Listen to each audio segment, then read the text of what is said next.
He sends Tex. He also sends Susan and Patricia and Linda. The women weren't really told the full plan, so only Tex knew what they needed to do. But the women have always been briefed on, like, you need to be prepared to kill. Sure. Right. So as far as they're concerned, they're there to kind of like move around some furniture. Yes. I think the instruction that Manson gave to Susan was to do something witchy. Oh, God, what does that even mean? I don't know. They sound very occulty anyway, don't they?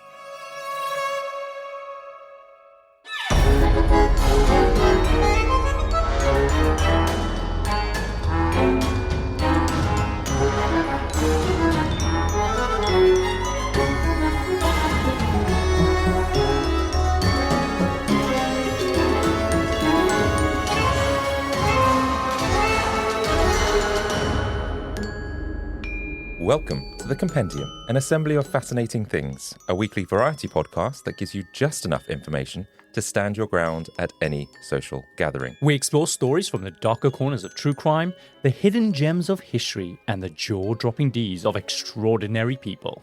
I'm Adam Cox, your ringmaster for this episode. And I'm Kyle Risi, your peanut collector for this week. Peanut collector. Yeah, do you know like when people are at the circus and because budgets are really tight, right? So I reckon that I can save them a hell of a lot of money by going around the stalls at the end of the show and picking up all the discarded peanuts that weren't eaten.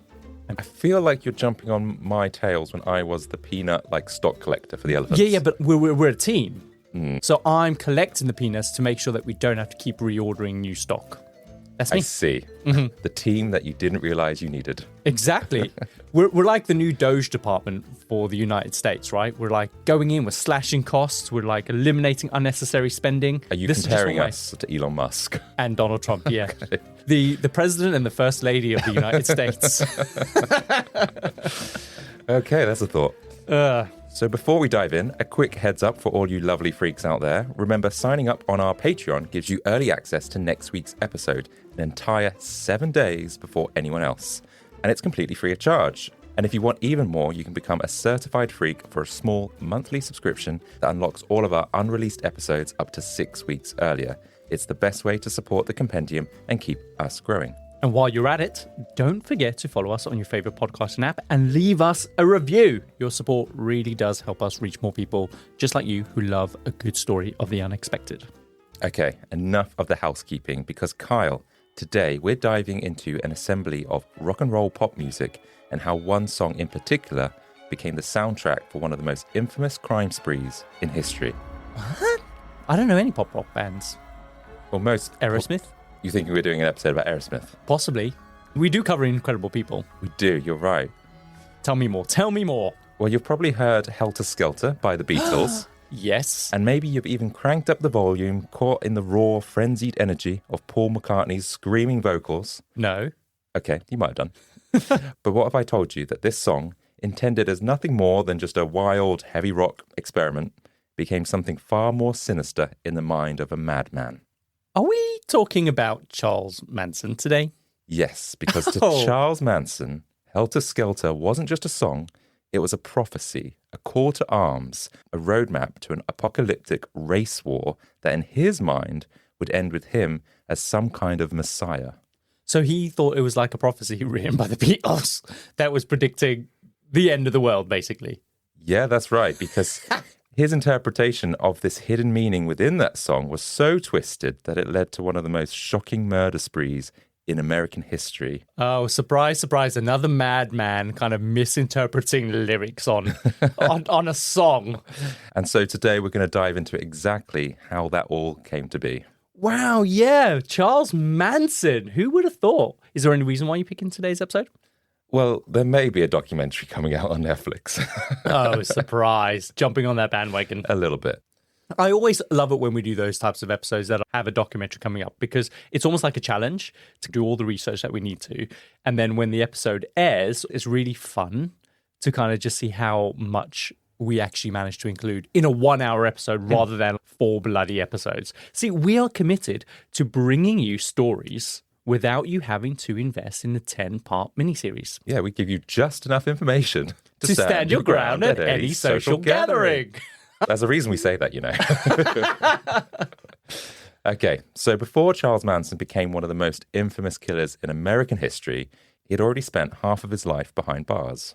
His descent into crime started young.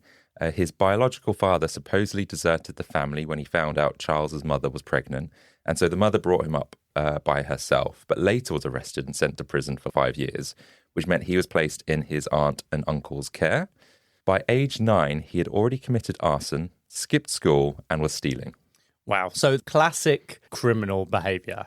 It always is preceded by like a really tumultuous upbringing. And I guess by the sounds of it, he fits that bill perfectly. Yeah, broken sort of family in that sense. Yeah, most criminals, they do fit that profile. The only one that hasn't really was the episode that we did on Chris Watts, because he actually grew up in a really loving family and then he went off to commit those awful, awful crimes. So Charles Manson, basically, he is a toe rag. A toe rag. At this moment in time, yeah, he's a toe rag. But it gets worse. Okay. So Manson ended up at the Indiana Boys School, a reform institution where he was reportedly beaten and abused by both staff and other inmates. Oh, God. He tried to escape 18 times, and when he couldn't, he created a bizarre survival tactic called the insane game, which meant that whenever he felt threatened, he would scream, flail it. That's what I do. Flail his arms. Yeah, that's what I do as well. And act deranged, hoping it would scare off any potential attackers. Okay, I see. So, like, some animals will have an instinct to just play dead. Mm-hmm. He pretends he's insane. Yeah, exactly. Start spitting on people's necks. All sorts, act deranged. And in 1951, he finally managed to escape with 2 other boys.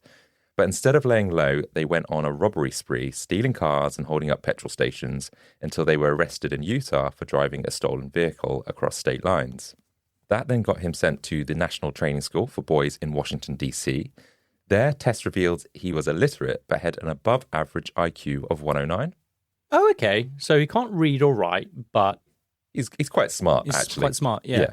Yeah, it's weird that being able to read or write is not an indicator of intelligence at all. I think when we did the episode on Dolly Parton, she was talking about one of the most intelligent people she's ever met in her entire life was her father, but he just couldn't read or write. And had he been able to read or write, just think of the things he would have been able to achieve. Now, with Charles Manson, I've heard he was like super manipulative and charismatic. Could you say he was charismatic? I would say charismatic, yeah. But he looks fucking creepy. It's the eyes, isn't it? I can get on board with the charisma. But throw on some freaky eyes, I'm like, no. So like how a lot of people were seduced by him, I just don't know. Well, because he looks deranged. He didn't just act deranged, Adam. He looks deranged. That's interesting you say that. I don't know if he always looked deranged. I've seen a couple of pictures of him when he was younger, and he's got these kind of like little beady mole eyes. And even then, they look a bit freaky. So by 1952, Manson was transferred to a high-security reformatory after he was caught assaulting and raping another boy at knife point. They believe he was abused himself, and then it can be common to carry out those acts on someone else. Yeah, that's awful. And does I know it's horrific what he's done, and it doesn't always suggest that he might be homosexual, but was he gay? I don't think there's anything that confirms that he was. He definitely has a lot of female lovers when he gets older. Okay. So this is just more about exerting power over someone? Possibly. I didn't get into all the details because there's obviously a lot to cover. But yeah, this is a very rough upbringing that he went through. Mm-hmm. And over the next decade, he racks up arrests for car theft, forgery, violating parole. But by the late 1950s, his crimes escalated to pimping, sex trafficking, and fraud. Wow, he does it all, doesn't he? Well, how old was he when he went to prison? I think about 17, but he was in other institutions for like kids. So he was like in and out of different institutions. I see. Then in 1960, after fleeing probation, he was finally sentenced to 10 years in prison for fraud. And I think it was for check fraud. So something really minor, but perhaps with all the other convictions stacked up, that kind of increased his sentencing. Yes, like this is enough. Yeah. Mr. Manson, we have to send you away. But yeah, and at this point, Manson had pretty much committed just about every crime imaginable except murder. Oh, so he stole puppies as well. He was a puppy thief. I wouldn't put it past him. So with nothing but time on his hands behind bars, he found new obsessions, Scientology and music.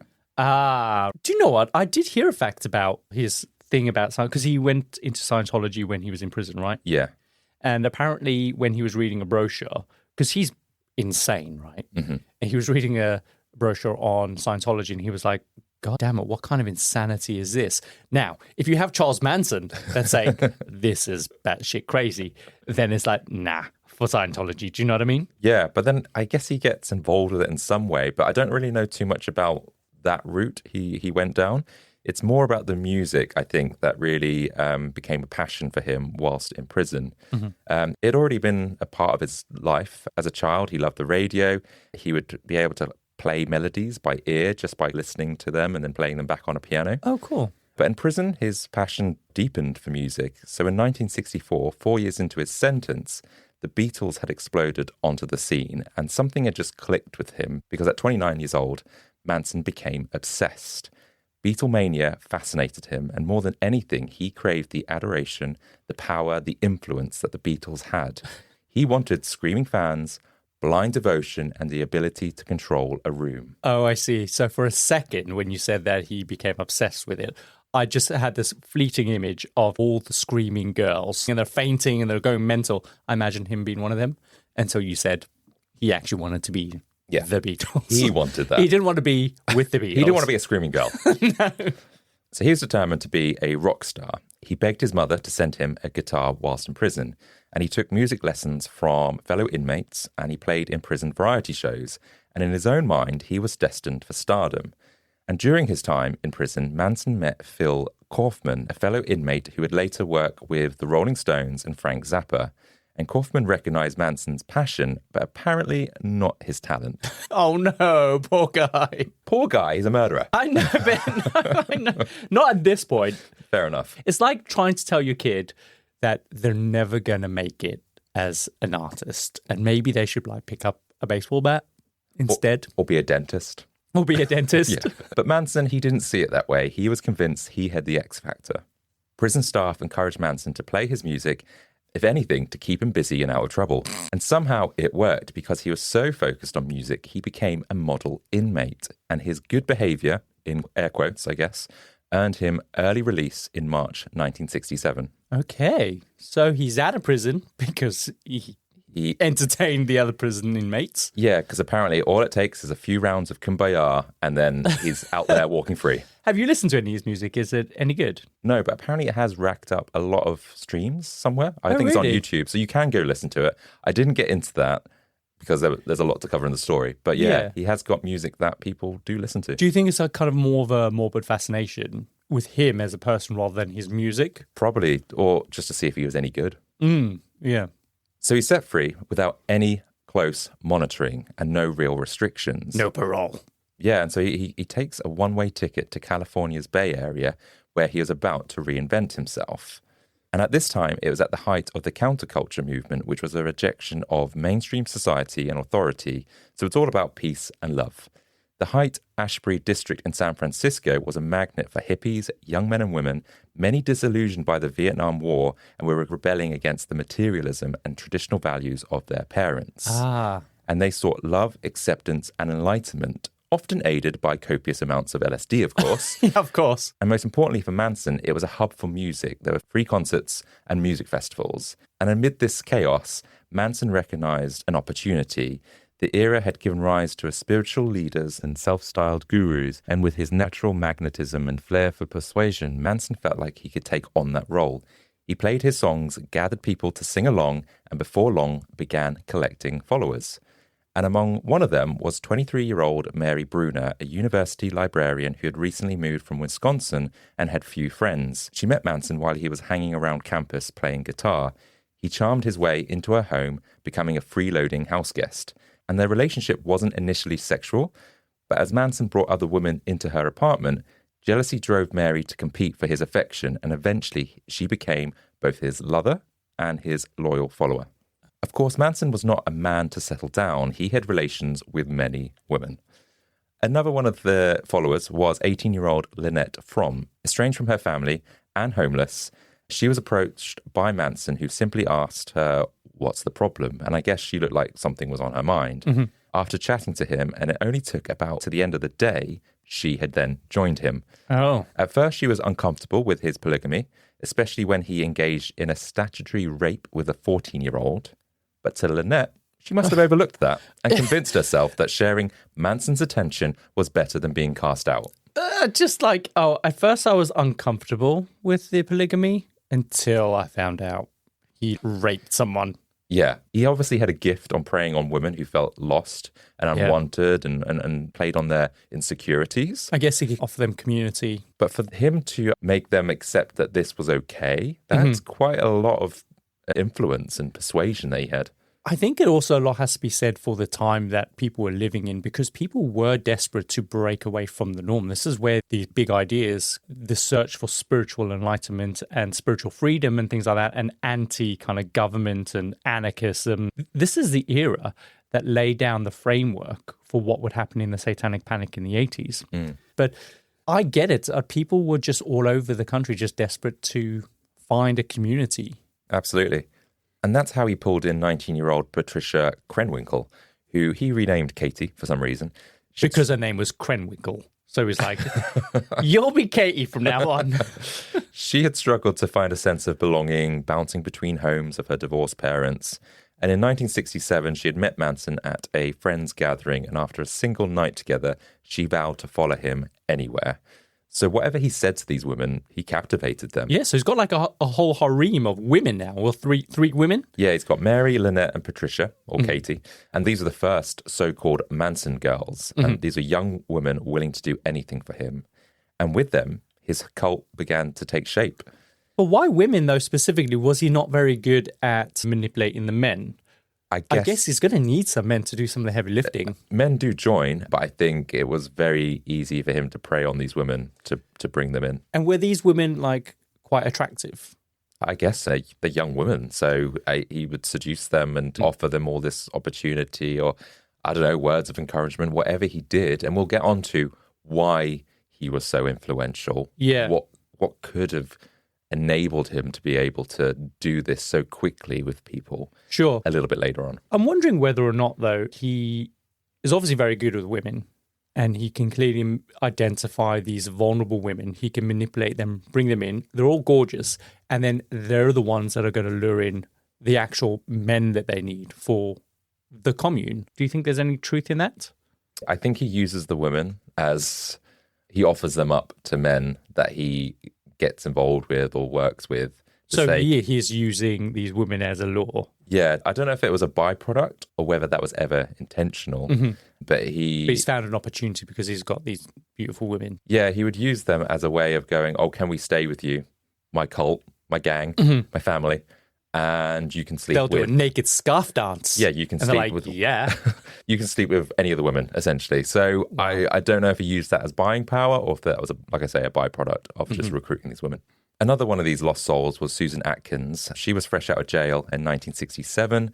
She had been living in a commune, taking drugs and working as a dancer when she met Manson, and he welcomed her into his growing family, and soon after, he packed his followers into a VW minibus and headed to Los Angeles, determined to become a rock star. In LA, Manson and his followers stayed at the Spiral Staircase, a home known for attracting artists and drifters. Among those who were joining him at this point was 14-year-old Diane Lake, so really young, the people that he was recruiting. Her parents were part of a commune, and she later described falling into Manson's group as like a raindrop joining a puddle. Oh, I guess just being absorbed, what I imagine from that. But I also imagine the puddle being quite muddy. It gets muddy. The family increased to around about 20 members, all drawn in by Manson's charm. Then a breakthrough came. While wandering Hollywood, two of Manson's followers met Dennis Wilson, a drummer from the Beach Boys. After a casual afternoon at his home, they returned to Manson, who immediately demanded they take him to Wilson's house. When Wilson came back from a recording session, he found Manson and his followers waiting for him, ready for a party. Wilson, eager for new experiences, were like, yeah, sure, you can stay at my place. And days turned into weeks, and Manson took full advantage at staying at Wilson's house. Wow. So hang on a minute, just so I understand that. So a couple of these followers that were out, they bumped into Dennis Wilson. Then they go back to Charles Manson like, you'll never guess who the fuck we just met. And he's like, who? And it's like, Dennis Wilson from the Beach Boys. And he's like, I want to be a musician. Take me to his house right now. Yeah, and then promised a good time. And yeah, we were able... Gave him some drugs and LSD. So he's going to ask for something, right? He's going to ask him to help him break into music or something. Yeah, he's trying to get a leg up and obviously become a rock and roll star. And to Manson's followers, this was proof of his mystical power, a sign that he had manifested a connection to the music industry. But in reality, he's just exploiting another target. But isn't that how the world works? You exploit an opportunity. I mean, he's a vicious murderer, but that's how the world works, right? People identify opportunities and they're ruthless and they're charismatic enough to try and take advantage of it. And also he has a little packet of LSD. Just wherever he goes. Yeah. A little LSD. Yeah. Wilson, the drummer, was apparently fascinated by Manson's philosophical ramblings and saw him as a bit of a guru. Like many of Manson's recruits, Wilson was searching for meaning, and Manson was an expert at pretending to provide it. Dennis Wilson became so taken with Manson that he let him and his followers stay at his home all summer. And in return, Manson offered up the women in his group, enforcing his rule that they obey his every command, including sleeping with anyone he chose. Wow. I'm getting like very much guru vibes, but he is full of shit, right? Yeah. So Dennis Wilson, he believes that he is quite philosophical and things like that, but that's a veneer, right? It's interesting. A few people really buy into Manson, and others are like, "Oh, you're just showing me a good time. I don't think you're all that good, but the fact that you're offering me all these women and a place to crash And LSD sounds like fun." Yeah, sure. The other thing is that the women in his group, if they hesitated in doing what he said, he supposedly used guilt, manipulation, or violence to keep them in line. And so now that Manson's group had a place to stay for a whole summer, Manson could then focus on his music. Wilson praised his songs, even convincing the Beach Boys to record a song called Never Learn Not to Love, which was a reworked version of a Manson song called Cease to Exist. Oh, I have heard of this before. Wasn't he eventually, years later, he came forward and said he was really unhappy with their remake of that song? They changed the meaning, the underlying meaning of what was really there. Yeah, because Manson said that he had written it as a personal message for the band, inspired by these tensions between Wilson and his brothers. It was recorded in 1968 at the Beach Boys' private studio, and the song was like heavily altered, like you say, with different lyrics, a different arrangement, and most importantly, Manson's name was removed from the credits. Oh, no. But Wilson said that he paid Manson off with cash and a motorcycle, but apparently that wasn't enough. He needed a little baggie of LSD. Yeah, Manson was furious that they had erased his words and stolen this kind of moment of fame from him. But perhaps at the time he was like, yeah, I just need the cash and a motorcycle. That's fine. Still, Wilson wasn't the only music industry figure he had met. Wilson introduced him to record producer Terry Melcher, who was the son of actress and singer Doris Day. So this connection with Terry Melcher would actually change everything. For Manson, Melcher was this ultimate industry connection, but there was a problem. Melcher didn't like him. Oh. Unlike Wilson, Melcher wasn't drawn to Manson's mysticism and he kept his distance. Manson would spend months trying to get closer, even angling for an invite to Melcher's house, but was repeatedly rejected. Despite the setback, Wilson introduced Manson to plenty of others who were intrigued by him. One person was talent agent Greg Jacobson, who briefly considered making a documentary about Manson's group that summer. While drafting a proposal, he referred to them as the family, a name Manson eagerly adopted, officially naming his group the Manson family. Wow, so that came from this guy here. Yeah. Interesting. Around the same time, Manson reconnected with his former prison buddy, Phil Kaufman, the guy that is now working actually with the Rolling Stones. Kaufman wasn't particularly impressed by Manson's music. He wasn't in prison and he's still like, you haven't got any better.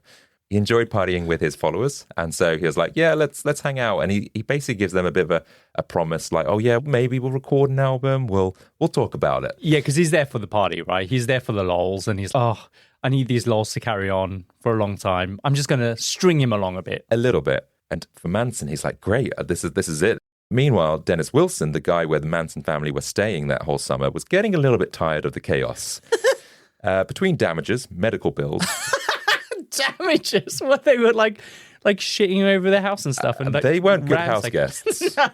How many were there at this point? When they went to LA, there was about 20. So whether they were all staying... What?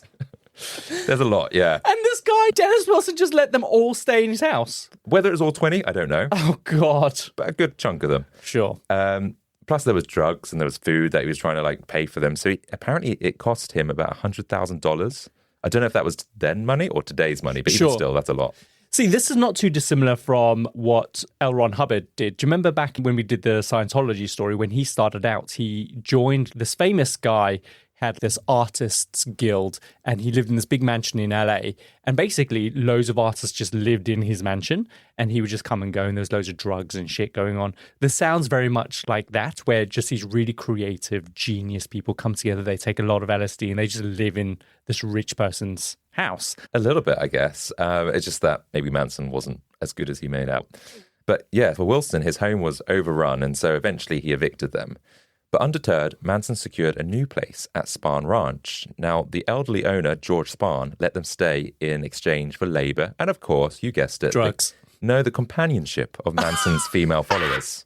Gross. Of course. After moving to Spahn Ranch, Manson's teachings took a darker turn, so his usual sermons about love and freedom shifted towards these apocalyptic visions of an impending race war, what he called Helter Skelter. Okay, and it's the Beatles song that inspired this, is that right? Yeah, because by late 1968, Manson had become obsessed with the White Album by the Beatles and convinced it contained coded messages just for him.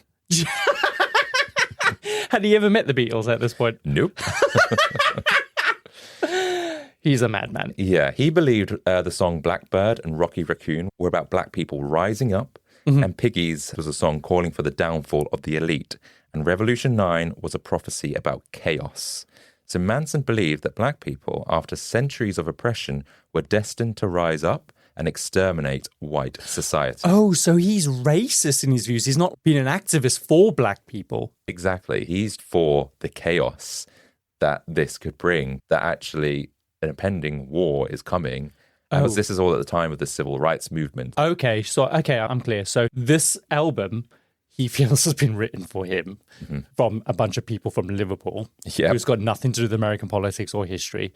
And there's some Lakota messages in there about this impending race war that's coming up, which is rooted on the fact that so many black African Americans have been oppressed for so many centuries.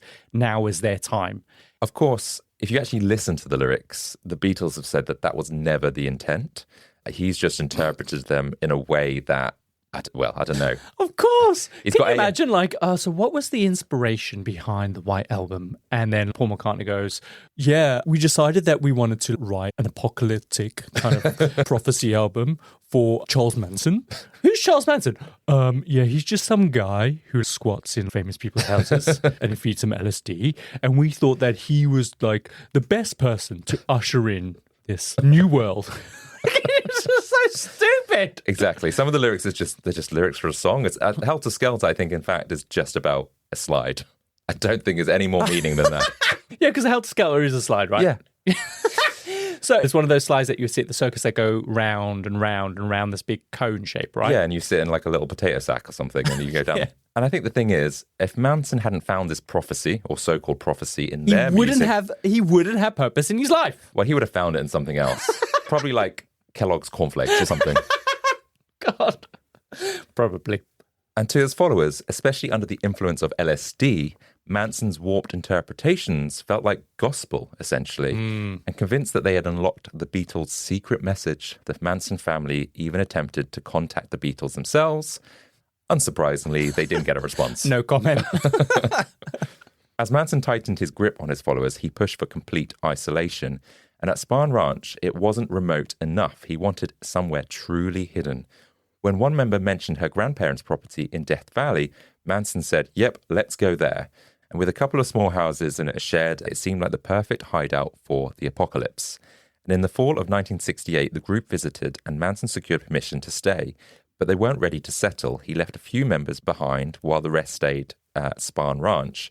And they were stockpiling food, weapons, and modifying dune buggies with armor ready for this impending war. Sounds very like Mad Max. Yeah, it does, doesn't it? And despite all this preparation, Manson remained obsessed with his music career and his role in the impending war. And I guess if you mix enough drugs, violence, and crime, you can convince yourself of just about anything. So what does he think his role's going to be? He's the in Messiah. Terms of music. He's like Jesus Christ, I guess. He's going to get on stage and like delivering these sermons, but like in shitty rock songs. Yeah, I think so. Whilst in like army gear. I don't know. Oh, no. So Manson's still determined, whilst preparing for war, to land a record deal. And Manson kept pushing Terry Melcher, the music producer and son of Doris Day, that had rejected Manson before. And Melcher still is not impressed with his music, but he was intrigued by his eerie charisma. And once again, he liked the women that Manson had kept at Spahn Ranch. It's always the women. Yeah, he briefly entertained the idea that Manson might be worth working with. And in March 1969, Melcher finally agreed to visit Spahn Ranch.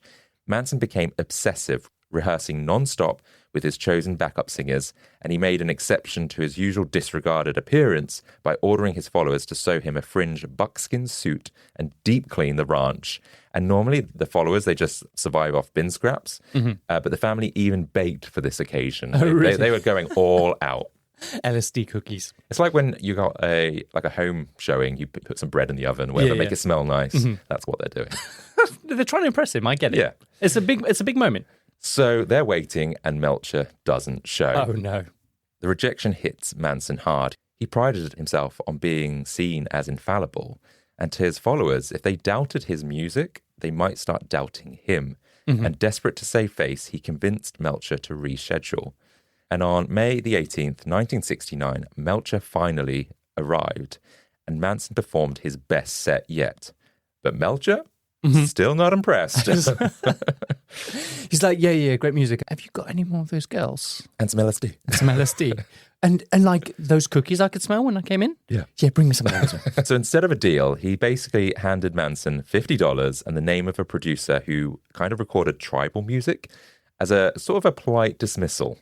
And say like, yeah, but here's some money, go run along. But Manson refused to admit defeat. He told his followers that the money, that was a signing bonus. Still, there was this sense of rejection, and when Melcher and Dennis Wilson cut ties completely with Manson, his bitterness turned to rage, and he blamed the entire music industry for his failure and fixated on one place in particular, 10,050 Cielo Drive, Melcher's former home. His former home, so he doesn't live there anymore. Doesn't live there anymore. He lived there about a year ago. Okay, there must be a reason why he's going there, though. He targets that area as he knows that there's famous people that live there. And he is trying to incite chaos and start a race war. And the best way to get attention and in the news, he believes, is to attack famous people, essentially. I see. By the summer of 1969, the Manson family had transitioned from a free love sex cult into a full-blown doomsday group preparing for Helter Skelter. And why is it that nothing good ever comes from a sex cult? Yeah, to be fair, nothing good ever does come from a sex cult. But at least they're preparing. They've got cans of beans under their bed and little suitcases just in case like they need to go into a bomb shelter. And a pitchfork, And a pitchfork. To prepare for this upcoming war, he tested his followers on their obedience, and he did that through what he called creepy crawlings. Oh, God. These were bizarre nighttime missions where his followers broke into homes, rearranged furniture, and left without taking anything. So purely just to test their loyalty, as you've said. So are they willing to just break into someone's house because I said so? Exactly. And it's probably going to escalate from there. Yeah, and I think that one of the purposes was to desensitize them to fear and teach them to move undetected and reinforce his control. Okay, interesting. Just like, I don't know, like creep in the shadows type thing. Ah, hence creepy crawlings. These break-ins were initially non-violent, but Manson did say to his followers that they should carry knives just to be prepared and be ready to use them. By mid-1969, Manson was growing impatient. The family wasn't ready for this race war, and they needed more food, more weapons, and more supplies. More cans of beans! And to get cash fast, he sent one of his members of his cult, a guy called Tex Watson, on a mission. Now, Tex had set up a fake drug deal, arranging to sell 25 kilos of marijuana to a buyer willing to pay up front. But Tex, he didn't have those drugs. His plan was to take the money and disappear before the guy could catch on. Oh, no. It didn't work. The buyer, known as Lotsa Papa, quickly tracked Tex back to Spahn Ranch and called, demanding either his drugs or for his money back. And Manson was trying to play it cool, claiming that he didn't know where Tex was. Then when Lotsa Papa made a threat, he claimed to be a member of the Black Panthers. Oh. And if he didn't get what he was owed, he and his people would come back to Spahn Ranch and kill everyone. Right. Now, Lotsa Papa wasn't a Black Panther. He just used that to try and seem like he was a bigger deal. Because they're big notorious. Yeah. But Manson, he believed him, and that was enough. Determined to handle the situation, Manson grabbed a gun and took family member T.J. Wollerman with him to Lotsa Papa's apartment. The plan was simple. Manson would hide the gun in his waistband, and when he gave the signal, TJ would grab it and shoot. But when they got there, TJ hesitated. He expected Lotzapapa to be alone, but instead there were other guys there. So it got complicated, and Manson, unfazed, he gives the nod to TJ to shoot Lotzapapa. And TJ, he basically hesitates. He knows what he needs to do, but he doesn't want to do it. Manson grabs the gun himself and shoots Lotzapapa in the chest. The man collapsed, and Manson and TJ fled. They go back to Spun Ranch, and Manson brags to his followers, claiming he had just taken down a Black Panther for their protection. Wow. TJ, however, he's terrified by Manson and his own failure to act, and worried that actually maybe they might kill him. So this, to the family, it was a bit of a warning. TJ, terrified by Manson and failing to act, basically goes on the run because he fears for his life. Manson had made it clear if you wanted to stay, you had to be ready to kill. Shortly after Lotsapapa's death, some of Manson's followers had one of their drug dealers, a guy called Gary Hinman, held hostage for 2 days in his house because they felt he had tried to con them out of good drugs, essentially. It leads to Manson's followers torturing him for money before eventually killing him. And before leaving, one of the family members, a guy called Bobby Beausoleil, dips his fingers in the drug dealer's blood and writes "Political Piggy" on the wall, along with a paw print, in an attempt to frame the Black Panthers and spark a racial riot, essentially. So he is essentially trying to accelerate this race war by incriminating the Black Panthers. Yeah, exactly. And Bobby ends up stealing Gary Hinman, the drug dealer's car. This car breaks down, and when highway patrol officers stop to help, they run the plates and find an active search on that vehicle. Mm-hmm. And it didn't take them long for the police to link him to the crime. And his fingerprints are obviously everywhere because they managed to match a thumbprint found at Hinman's house. And just like that, he's arrested and charged for murder. Whilst the Black Panthers, they were never even suspected. So Manson's plan had failed. So they didn't even see the paw print in the political piggy? I think they saw it, but there wasn't enough evidence to connect the Black Panthers. Yeah, exactly, because the paw print is like... What does that mean? Yeah, exactly. Yeah. Oh, the dog committed this murder? Manson started to panic. He feared that Bobby, he might talk and might name Manson as a co-conspirator. So over the next few days, Manson, he became really agitated, and he realizes that this murder, it should have sparked something, and Helter Skelter still was not in motion. Instead, it didn't really make an impact. There was no race war, no society collapse, and things had to change, which means they needed to escalate things. They needed to do something bigger. Ooh, what are they going to do, Adam? What are they going to do? So Manson gathers the family. On the night of August the 8th, 1969, Manson pulls aside Tex Watson and gives him explicit instructions. He tells Tex, the guy that scammed Lotzapapa, to go to Cielo Drive, the home where Terry Melcher used to live, because Manson knew that the people living there now were rich and famous, and they were going to be the perfect victims of his crime. So it's purely random. All they cared about was that it was someone that was rich and famous. And would make national news. Make national news. Okay. And I'm assuming, correct me if I'm wrong, that the person living there right now is Sharon Tate. Yeah. Yes, she is. And Manson had said to Tex that you need to kill everyone in the house, totally destroy them, and make it basically really gruesome. Wow. So Manson wasn't actually there. He just sends his cronies to do it. Yeah, so he sends... What a coward. He sends Tex. He also sends Susan and Patricia and Linda, so 3 of the women. The women weren't really told the full plan, so only Tex knew what they needed to do, but the women have always been briefed on, like, you need to be prepared to kill. But they didn't know that's what they were going to be doing that night. So as far as they're concerned, they're there to kind of like move around some furniture. Yes. I think the instruction that Manson gave to Susan was to do something witchy.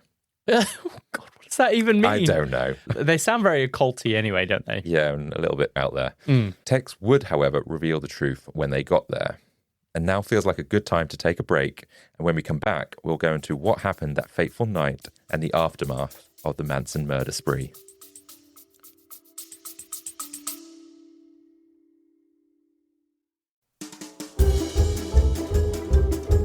Hey freaks, if you've been enjoying the show, we've got a small favour to ask. Yeah, we need your help, and it's super simple, but it makes a massive difference. Last time we asked you guys to leave reviews, the response was overwhelming. You all really showed up for us, and we loved reading every single one of your reviews. But we've got to keep that momentum going. So, if you're a seasoned Compendium Podcast listener, or even if you're new here and you love what you're hearing, could you please take a quick second to leave us a review? It's super easy. If you're on Spotify, all you got to do is click that star button and give us a 5-star review. Nice and quick, done in like 2 seconds. But if you're feeling extra generous and you've got a bit more time in your hands, then head over to Apple Podcasts and leave us a sweet, thoughtful written review. Trust us, this will go a long way. Or if you're like, I don't use podcast apps, no worries. You can still show us some love by going to our website, thecompendiumpodcast.com, and leave us a review there. We've made it super easy. The more reviews we get, the more listeners we can reach, and the better episodes we can bring you. It's a win-win, really. So yeah, hit that star, leave us a review, and help us grow this amazing community. We appreciate it more than you know. So, should we get back to the show? Let's do it.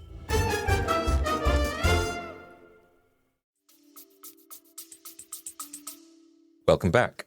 So, Kyle, Charles Manson has just sent 4 of his followers to Cielo Drive, where the rich and famous live, to carry out a murder. And the whole purpose is to start a big race war.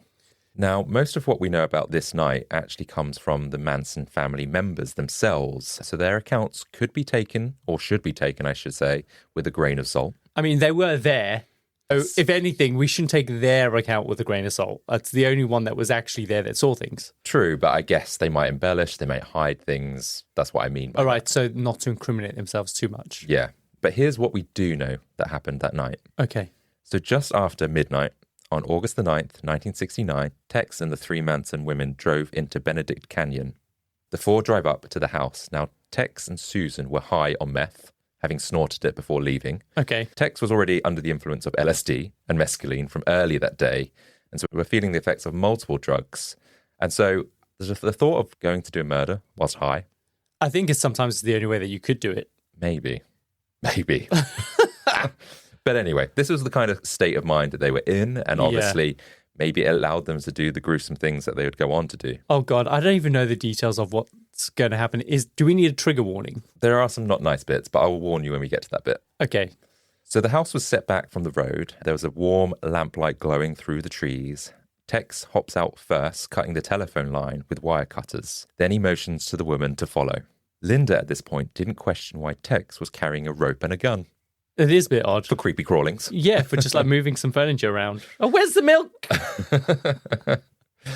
They slip back to the property, scaling a fence and creeping through the thick trees and bushes. And then these headlights start to show. A car was coming down the driveway and someone was leaving the house. Now, as I mentioned around a year earlier, the record producer Terry Melcher had lived there. But by the summer of 1969, the home was rented to director Roman Polanski and his wife, Sharon Tate. Roman Polanski. Is that who she was married to? Yeah. Really? And she was a rising Hollywood star. Yeah. So she was a Hollywood darling. Am I correct? Hopefully I'm not spoiling anything. But was she like heavily pregnant? She was, yeah. That's awful. She was just 2 weeks from her due date. Really? That late? That night, Polanski was in Europe filming a movie. She had stayed behind in Los Angeles because, she couldn't fly. She can't fly, yeah. To keep her company, however, she had invited 2 close friends to move in. A guy, and I'm going to probably butcher this pronunciation. In classic Kyle fashion. Yeah, Wojciech Frykowski, who was a longtime friend of Polanski's. And then Abigail Folger. She was Frykowski's girlfriend and heir to the Folger coffee fortune, which is like instant coffee in the US. Don't you want a Senka? Don't you want a Senka? It doesn't keep me up at night. But it helps me poo. I don't know if it's from that, though. No. That evening, another guest had also joined them. So Tate's friend and hairstylist, Jay Sebring. So there was 4 people in the house, and the property also had a guest cottage where the caretaker, William Garretson, lived. And that night, he had a visitor, his friend Steve Parent, who had dropped by for a quick visit. Now, at 12:15, Steve Parent was leaving. It was his headlights the Manson family had seen coming down the drive, not anyone that Sharon knew specifically. Tex motions to the woman to get down and stay out of sight. Then, as Steve's car rolls closer, Tex steps out onto the driveway and raises his gun. Steve Parent panics and pleads not to hurt him. Tex doesn't care, though, and without hesitation, he slashes Steve's arm with a knife, then fires 4 shots. The teenager slumps forward and is dead. Shit. Linda is like shocked. She's like, I didn't expect this is what we're going to be doing tonight. I thought we were moving milk. Yeah. And there's no time to really process what has just happened. Tex orders her to take Steve's wallet, and her hands are trembling as she reaches into his pocket. And then Tex gives another command to go back to the house and stand watch. So they just basically rob him for his money. As Linda moves into position, Tex, Susan, and Patricia, they crept towards the front of the house, each gripping a knife. Linda watches in horror as Tex slowly slices through the screen door, then the three of them disappear inside. Wow. What happens next is pure terror. So this is where it's going to get a little bit graphic. So if you prefer to skip this section, maybe just jump forward about 5 minutes. So inside, the intruders find Wojciech Frykowski asleep on the couch. He stirs awake and he's confused and says, what the hell do you want? Apparently Tex says something like, I'm the devil and I'm here to do the devil's business. Really? Then he kicks Frykowski in the head hard. And meanwhile, Susan and Patricia, they search the house and they find Abigail, Sharon, and Jay in their bedrooms. Brandishing a knife, they force all three into the living room where Tex bounds them together with a rope looped around each of their necks and slings it over a ceiling beam, and he pulls it tight. Is he going to hang them? He's just holding them in place at this point in time. Right, okay. At first, the captives stay quiet because they just wanted to cooperate. They thought, okay, if we let them rob us, they'll leave and we'll be okay. But that hope quickly shatters when Tex tells them they're all going to die. Oh, my God. Sharon screams in panic, and outside, Linda hears this, so she knows what's up. Inside, there's a struggle. The rope slackens, and the captives, they break free, and they're scrambling in different directions trying to escape. So the Manson families just pounce on them one by one. And as the horror unfolds, Sharon begins to sob. Jay, he pleads and says that Sharon's pregnant, but Tex doesn't care. He raises his gun and he shoots Sebring in the stomach. Then he turns to the others and he says, where's the money? Abigail said she had $70 in her purse, and Sharon's like, I don't keep cash in the house, but I could go get some if you like. Yeah. That wasn't good enough. Tex knew that Manson would be furious if they returned to Spahn Ranch empty-handed. Jay Sebring, still groaning on the floor, becomes the target of Tex's rage. Tex turns to him and stabs him until he's dead. Abigail and Sharon, they scream in horror. The commotion jolts Frykowski into action. Dazed but determined, he struggles to free his hands, and Susan lunges at him, stabbing him in his legs. Shit. Tex then fires the gun at him.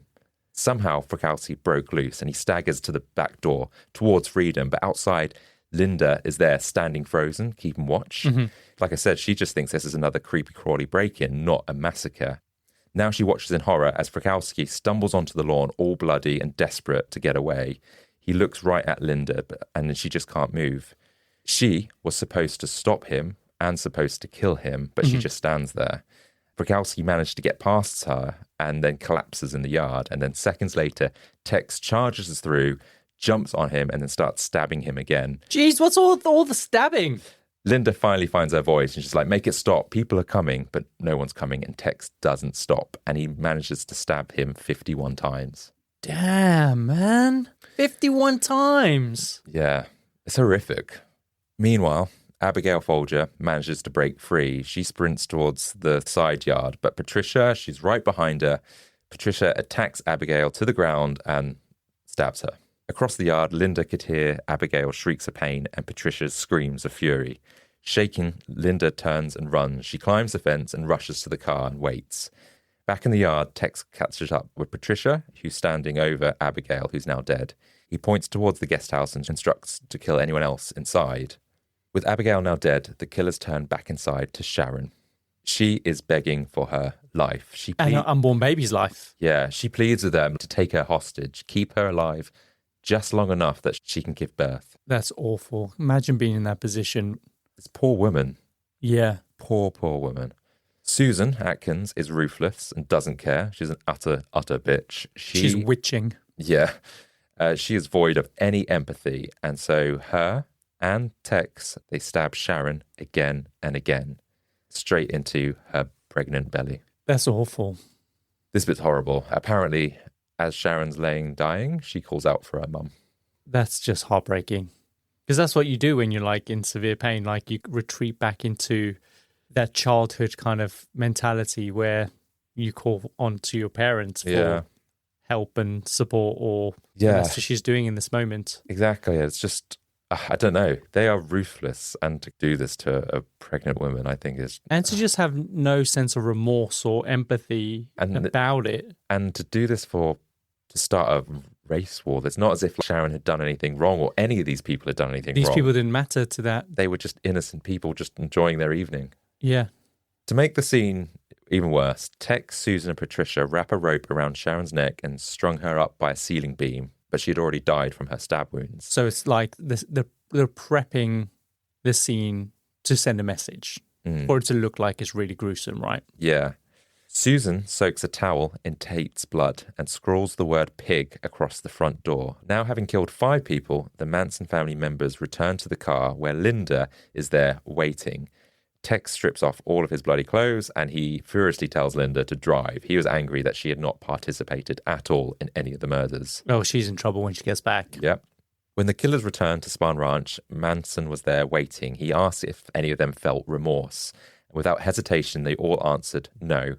But wow. What a question to ask.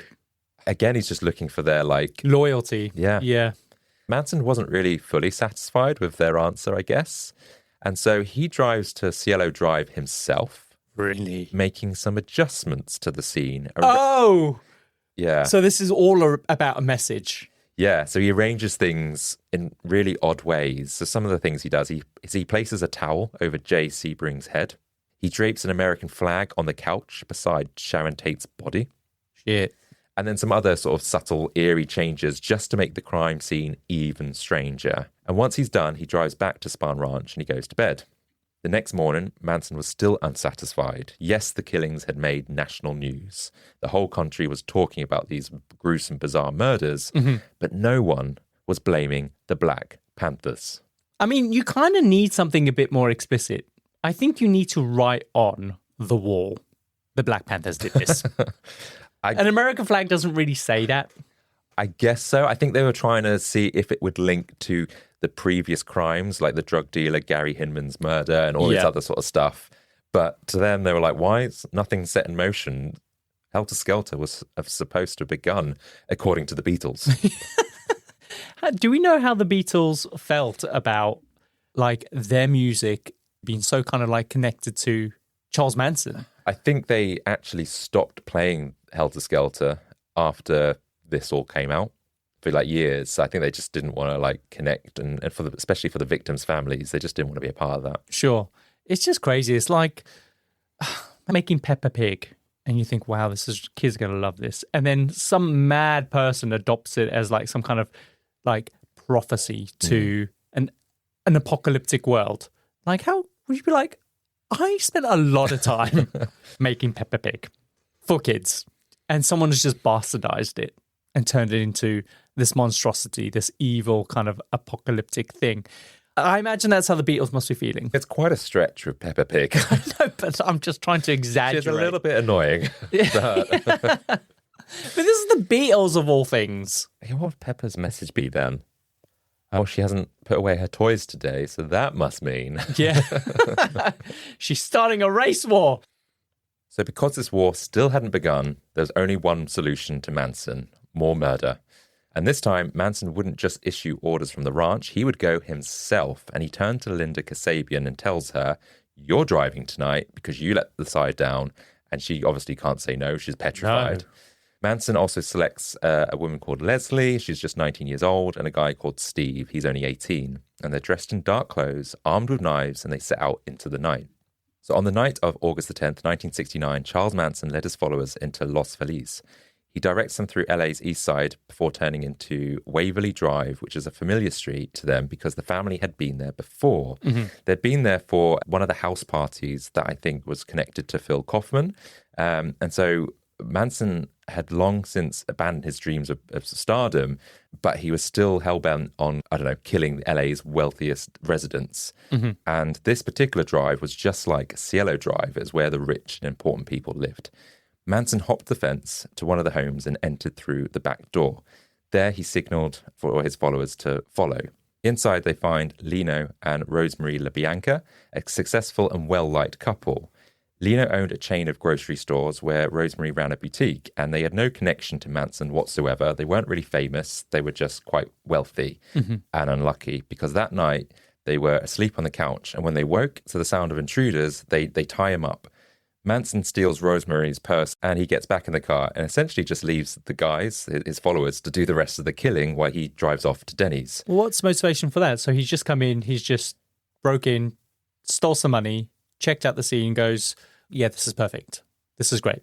I don't know. He just wants to be a part of it. He just want to make sure it's going to be the right type of murder to cause this kind of But he's not reaction. doing any of the heavy lifting himself. Not really. He's going to Denny's whilst they carry on with this murder. I mean, Denny's is good.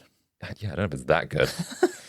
So inside, Tex places a pillowcase over Lino's head, and he ties it up with a lamp cord, and he wraps it around the man's neck and mouth. Then he orders Patricia and Leslie to take Rosemary into the bedroom and do the same. And with the wife out of sight, Tex starts to stab Lino with a bayonet. Oh, God. From the bedroom, Rosemary screams. She tries to run to him, but then Patricia stabs her with a kitchen knife. Then, following Manson's orders, everyone must participate, and so everyone will stab. So no waiting at the car. Yeah, this time round. Tex and Patricia, they left Lino with 12 stab wounds and a carving fork jammed into his stomach. And it wasn't random. It was a reference to Piggies, a song from the White Album again. And just to drive this message home, the killers used Lino's blood to write "Death to Pigs" on the wall. And then they carved the word "war" into his stomach and scrawled the word "rise" in blood across the walls. Now, Manson was fixated on this word "rise" because he would repeat it over and over, especially after one of the songs, Blackbird, another Beatles song. Yeah. I think the chorus says you were only waiting for this moment to arise. And Manson's twisted it into a prophecy, saying it was a call for black people to rise up against their white oppressors. And in his mind, the word rise was both a Beatles reference and a way to frame black activists for the murders. It's just crazy, though. Like, you're trying to pin these murders on some black people in order to incite a race war. That just doesn't make sense to me. I guess they've taken so much drugs. I don't think a lot of it makes sense, but they're just trying to, I don't know, they're not of sound mind. No. Before leaving, Patricia adds one final touch. She writes Helter Skelter on the refrigerator in blood, but apparently she does spell it wrong. They even take the liberty of eating their food and showering at their house before hitchhiking a ride back to Spahn Ranch. Sure way to leave all your DNA behind. Yeah, clearly not thinking. Whilst Manson is at Denny's, you may remember that he had stolen some money. Yeah. And what he does is he leaves Rosemary's wallet in the restaurant bathroom. What, on purpose? On purpose. And the plan is he wanted, this just doesn't make sense again, a black woman to find it, steal the credit cards inside, and then they would be able to be blamed for the LaBianca's murders. I see. So this is another way of him pinning it on the black community. But the thing is, though, is Denny's frequented by black African Americans? Is that why he went to Denny's? I don't know. Or maybe this particular restaurant was. Maybe it was in a certain neighborhood. I don't know the specifics. So who ends up finding the wallet? I don't think anyone did, to be honest. Oh, so it didn't work again. Yeah, this is the thing. That again, they're expecting like what they had done, this masterful plan would cause this riot. But when the news broke, whilst it was obviously all in the news, it didn't cause any riots in the street. People didn't connect it. And yeah, the wallet wasn't found. No one pinned it on some black person. Jeez, it must just be such a chaotic time with so many different crimes going on that they can't like sift through them and connect certain ones together. That's probably what the case is. Yeah, and I guess that, like you say, their clues aren't maybe as good as they thought they were going to be. They wrote Helter Skelter on the damn wall. Yeah, people aren't going to go, oh, well, that's relating to this song, which is all about But this. it might not be because it's spelled incorrectly. So it's probably not connected. However, the police were closing in on the Manson family. For fraud, probably. Well, yeah, a few weeks It's always fraud. That's how they get them. Not fraud, but it was for car thefts, essentially. Okay. So something, nothing to do with murder, but just for something else that they had obviously got into trouble for. But by pure luck, the family got off on a technicality, but that was enough to spook Manson, and he becomes even more paranoid, and he was convinced that someone was talking. His scapegoat was a guy called Donald Shea, who went by the name Shorty. He was a ranch hand who hated the family's presence at the ranch. He had even urged the owner to kick them out. And 2 weeks after the Tate and LaBianca murders, Manson and 2 followers lured Shorty into the desert and killed him. Oh, shit. Got to get rid of him then. That didn't ease Manson's paranoia, though. He orders the family to relocate to Barker Ranch deep in Death Valley, and it was time to find the pit, what he called. Now, Manson had preached about the pit for months. It was a hidden sanctuary, a place where they could all wait out the race war. So they're thinking this is it. This is where it's going to happen. I mean, to call a sanctuary the pit, not really sanctuary-esque, is it? No, I guess, yeah. Doesn't make sense. But yeah, that's where they were going to be able to rise from the pit and then take control. Okay, so it's like the beast arising from the abyss, like as prophesied in the Bible. Yeah. So each day the family was searching the desert, desperately trying to find this mythical place that he had promised. And every night exhausted, they gathered around a fire, dropped some acid, and listened to Manson preach about their future again. So in reality, nothing had really changed. They're still high on drugs. They're doing these petty crimes to survive. And now they're wandering the desert like the Jews. Yeah, and this war, it's just not coming. The locals, however, had figured out what was going on because there was this sudden wave of petty thefts and the strange group squatting at this ranch. It must have been since this group had come into town, the Manson family. So suspicious, they reported the family to the police. And meanwhile, with no sign of the pit and tensions rising, members started peeling away. I guess they started to lose faith of what was happening. And did he know that the pit just didn't exist? Or was he hoping that he would find the pit? Or was he just leading his followers on? I think he still probably believed that he would find it. But he doesn't know what he's looking for. No. It's a case of, I'll know it when I see it. I think so. Everything else has been like almost But they're like in the desert. Like, oh, there's a bit of sand here. Oh, there's a rock there. There's some more sand there. And then eventually there's a little patch of sand. He's like, this is it. Found it. Yeah. The final blow does come, however, in October 1969. So one of the Manson women, a lady called Kitty, she kept asking where Bobby Beausoleil was because he was still in police custody because he was the man, if you remember, that killed Gary Hinman, who sold them some bad drugs. Oh, yes. Yeah. Now, the reason she cared where he was is because she was pregnant with Bobby's child. Oh. So Susan Atkins, she was never one to keep quiet. She proudly told her that the reason Beausoleil was still in jail is because the family had tortured and killed Gary Hinman. And Susan even laughed as she described the murder. So she is an evil bitch. Oh, jeez, yeah.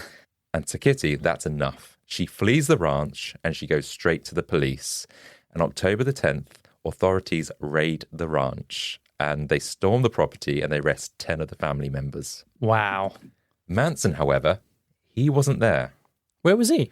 By some pure luck, he was visiting LA at the time, so it was a bit of a miracle, to be honest. However, a few days later, police returned to the ranch and it seemed abandoned.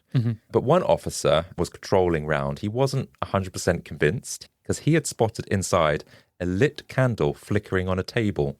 Someone was still in this place. So he sweeps the house, checking every nook and cranny. Then he opens a small cabinet under the sink. Oh, God. And there is Charles Manson. So that's how he got busted, because of a little candle flickering in the window. Yeah, but he's hiding under the sink. Apparently he was quite a small guy anyway. Oh, was he? Yeah, really small man. Well, that makes sense. He can fit in a he cupboard. could fit under the sink, yeah. So with Manson finally in custody, interrogations began, and that's when everything unraveled. Susan Atkins confessed to Gary Hinman's murder, then bragged to her cellmates about the Tate LaBianca killings. Linda Kasabian quickly flipped, agreeing to testify in exchange for immunity. So she was the one that panicked on that night and didn't do anything. Yeah. And then fingerprints from the crime scenes led to Tex Watson, Leslie Van Houten, and Patricia Krenwinkel being charged with the murders. So the family was falling apart, and they were able to pin them on all these murders that had happened. But even behind bars, Manson is still a bit of a spectacle because in March 1970, the remaining family members tried to raise money for his defense by releasing an album. And the same month, Phil Kaufman finally released the music Manson had recorded back in 1968. Oh, so now he's capitalizing on his notoriety. Yeah. God, the music industry. He called that album Lie, the Love and Terror Cult. I guess this is appropriate. Yeah. He's definitely capitalizing on it if he's called it that, because he's linking it blatantly to the Manson family. And Charles, he finally got his album, eventually. And that's what everyone is searching for now, right? But he's obviously about to stand trial for murder. And on July the 24th, 1970, the trial begins. During the trial, he smuggled a sharp object into his cell and carved a small X onto his forehead. He said outside the courthouse, "I've X'd myself from the world," whatever that means. "No man or lawyer is speaking for me. I speak for myself. I am not allowed to speak with words, so I have spoken with this mark and I'll be wearing it on my forehead." He's such a weirdo. He's so weird. I do remember seeing this interview of him years ago where a journalist was interviewing him after obviously all this had happened, and he was like, "So tell me, who is Charles Manson?" And then Charles Manson just looks at the camera for a second, and then he just goes into this weird kind of act. He kind of like smiles, and then he like pulls these weird faces, and then he goes, "Who is Charles Manson?" And then basically he just ends up going, "I am nobody. I am this trash bag. I am this bottle of water. I am whatever." And it's just really strange. He's definitely capitalizing on that kind of strange, freaky persona. He's a perfect mascot for the Compendium. Do you know what? I think people have interviewed him afterwards, and they can never work out if he's putting on an act, if that's him, because I think sometimes when they've interviewed him, he seems of sound mind and very lucid and everything else. And other times they're like, "What's he even talking about? Does he even know that I'm here?" And so he flips. And so is he putting on an act because of all this hype that he's built up about himself? I think that's probably what's happening there. He has a brand that he needs to lean into. And you even said it before, like when he was in juvie, and the way that he would get out of tricky situations is he would just pretend that he was insane. Yeah. And I think that's something that he's probably learned quite early on, that it gets the reaction that he potentially wants. So I believe that's it. Yeah, he used to shout and flail his arms when he needed to. So I think you're right there. In court, and according to Rolling Stone, Manson had said that it is a conspiracy that the music is telling the youth to rise up against the establishment because the establishment is rapidly destroying things. It's not my conspiracy. It's not my music that's saying these things. And so, yeah, he just basically blames it on this music. Yeah, but it is weird that it was just a message just purely for him, though. And he was the only one who could see it. Yeah, never mind the fact that Manson himself was the one that was telling his followers about the messages. None of them had interpreted it. Yeah. Oh, really? You got that from that? Oh, I thought it was about a slide. Yeah, I didn't get that. Okay, great. That's good to know. Let's go kill some people. Yeah, so he had tried to pin it on this album. And so I think even the jury was made to listen to the White Album for any hidden messages themselves. And they listened really closely. Did they play the record backwards as well? But I think what they found was like, yeah, there's no evil message here. No. This is all you, Mr. Manson. Yeah, you're insane. On April 1971, Charles Manson, Patricia Krenwinkel, Tex Watson, Susan Atkins, and Leslie Van Houten were all sentenced to death. Really? Yeah. But California briefly overturned the death penalty, which meant their sentences were changed to life in prison.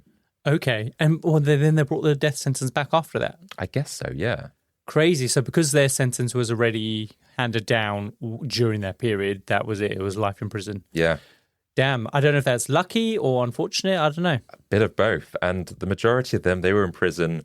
They were denied parole. And yeah, they were in prison until they died, essentially. Wow.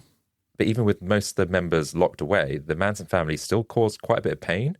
Because in 1975, one of his followers wasn't involved in the murders, but she attempted to assassinate President Gerald Ford. I heard about this. And she said she did it to impress Manson. Wow, so they're still vying for his affections, and it's all over now, essentially. So she tried to assassinate President Ford, and I am assuming she wasn't successful. She got arrested for it, so yeah. Manson never got the record deal that he really wanted, but he got his name in history, not as a musician, not as a prophet, but as a man who turned music into murder.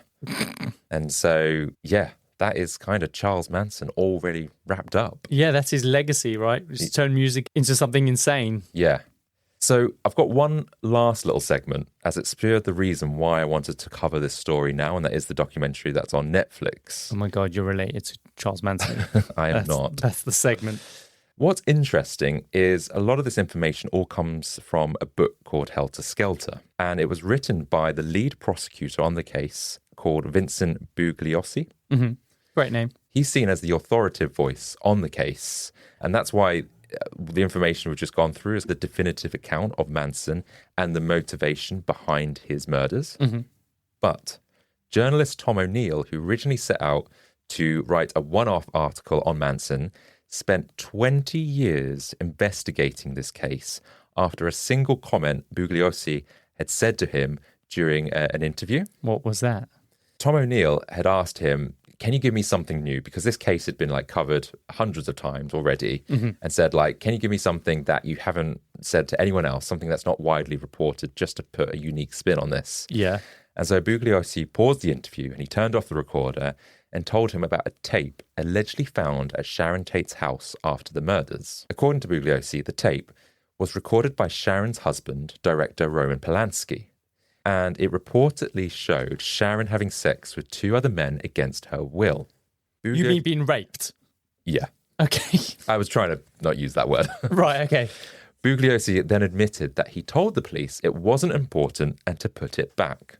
Now, for Tom O'Neill, that raises some red flags because, first, if that is true, then it could have made Polanski a suspect because, statistically speaking, a woman's male partner is sometimes the murderer. Yes.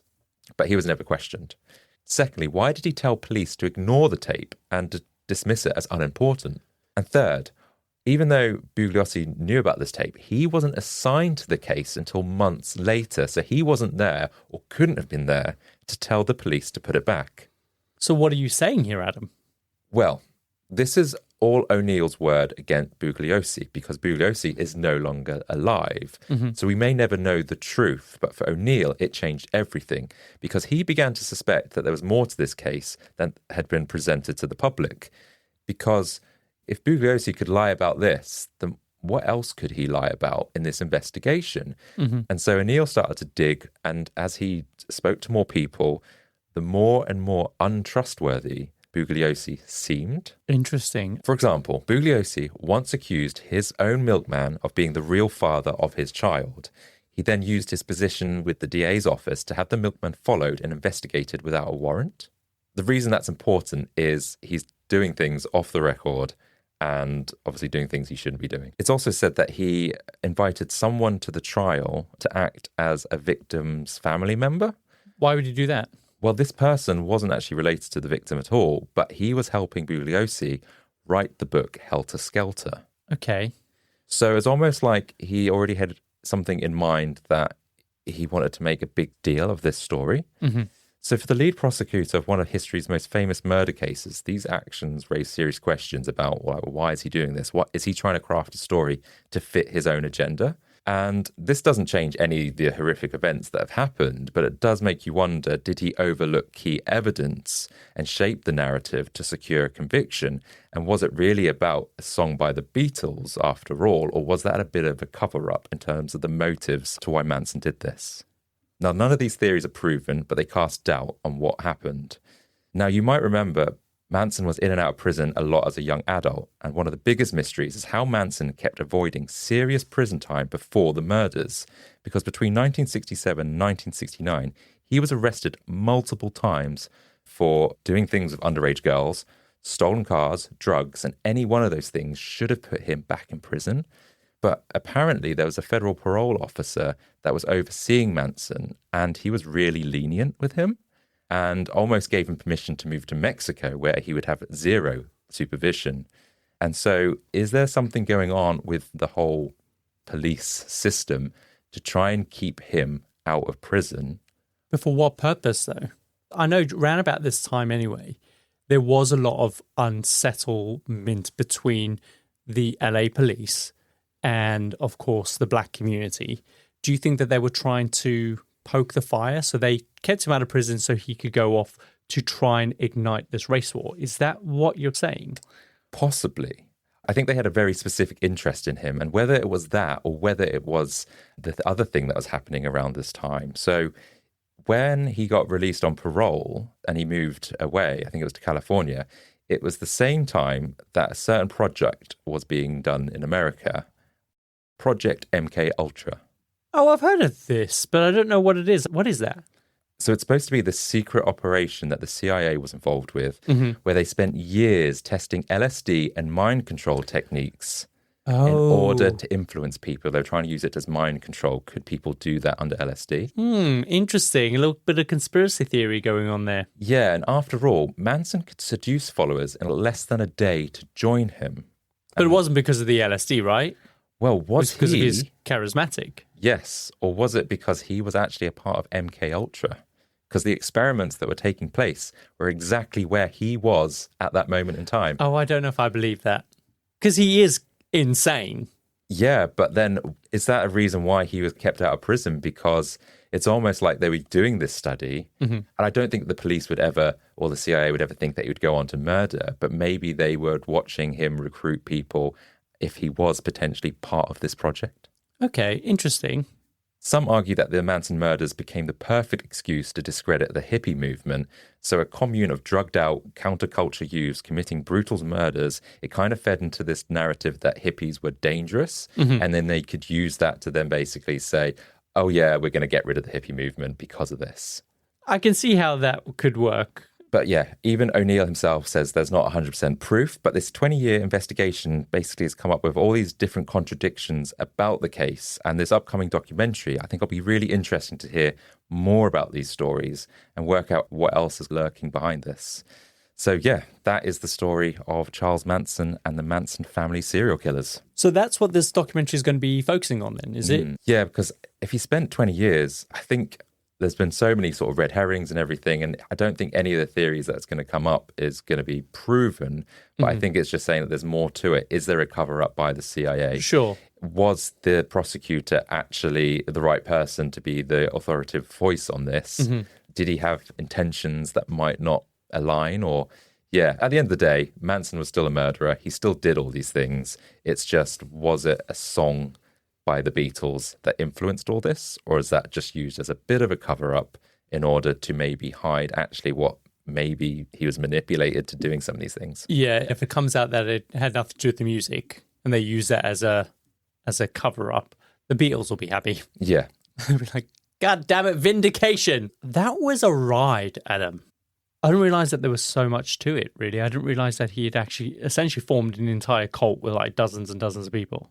Yeah. It's crazy. A cult, the way he influenced people, the way he was connected to these notable musicians, the fact that he had music, and the fact that the Beatles were involved. I know. And he was trying to make it as a musician. That's crazy. Yeah, now the fact he's part of MK Ultra, maybe. Who knows? It's quite fascinating. I did read that while he was in prison, he got married. He almost got married to someone that was corresponding with him and was writing who should come and visit him. They would have congratulatory visits where they get to go bang. Yeah.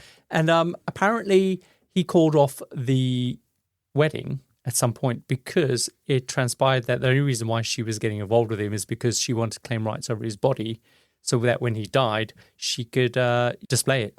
Ew. Yeah. Where?